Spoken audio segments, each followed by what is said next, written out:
Ayan guys, so papasok na tayo ngayon sa trabaho. Time check, it's around 1:55 p.m. Actually, medyo late na nga kasi ang call time natin is 2 p.m. Pero mag-extend na lang ako ng mga ilang minuto siguro para ma-complete yung 8 hours sa trabaho. Papakita ko sa inyo kung ano meron sa opisina, paano yung work mode ko.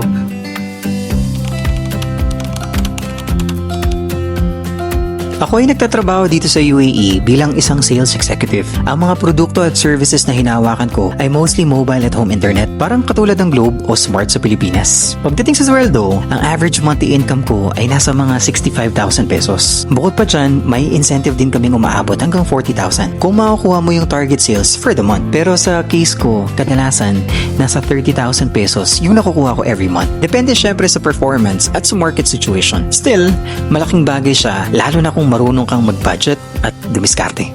So, ayan guys, kakarating lang natin ngayon sa opisina. Sakto 15 minutes yung driving. Pasok na tayo sa trabaho, malamang hinahanap na tayo ngayon doon.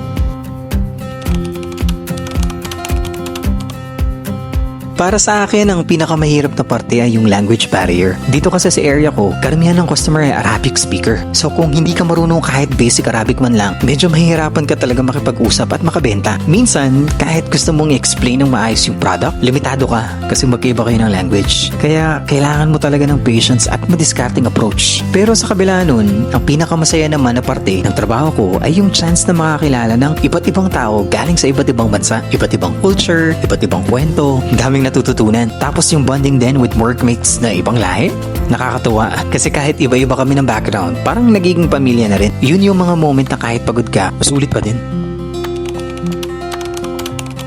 Well, I'm very fortunate kasi kasama ko dito sa UAE yung asawa ko. Sobrang laking bagay nun. Malaking tulong talaga para mawawasan yung homesickness namin sa Pilipinas. Hindi man kami kasama ng buong pamilya, at least may karamay ako dito sa araw-araw. Kapag may chance naman, sinisikap talaga naming mag-travel kahit minsan lang para kahit papaano, ma-enjoy din naman namin yung pinaghirapan namin na trabaho. Kasi, di ba, dapat din nating i-reward ang sarili natin. Hindi puro work lang, dapat may konting saya rin.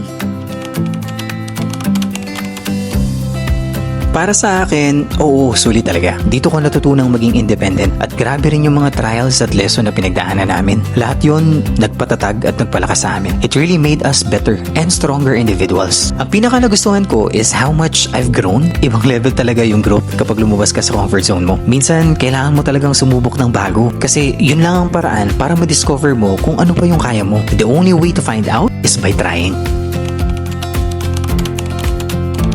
Siguro isa sa mga pinakamahalagang natutunan ko dito sa abroad ay huwag kang umasa sa iisang source of income lang. Dito ko talaga natutunang dumiskarte, maghanap ng ibang paraan para kumita pa. Kasi kahit mukhang malaki na yung sweldo mo, kung doon ka lang umaasa, kukulangin at kukulangin pa rin. Kaya importante na matuto ka ng bagong skills na pwede mong mapagkakitaan on the side. Kahit maliit, basta tuloy-tuloy. Ang labanan dito sa abroad ay diskarte. At kung gusto mong umasenso, kailangan mong maging madiskarte talaga.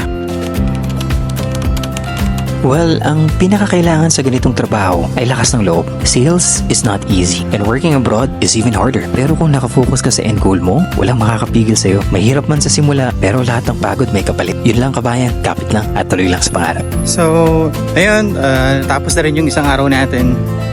So, uwi na tayo.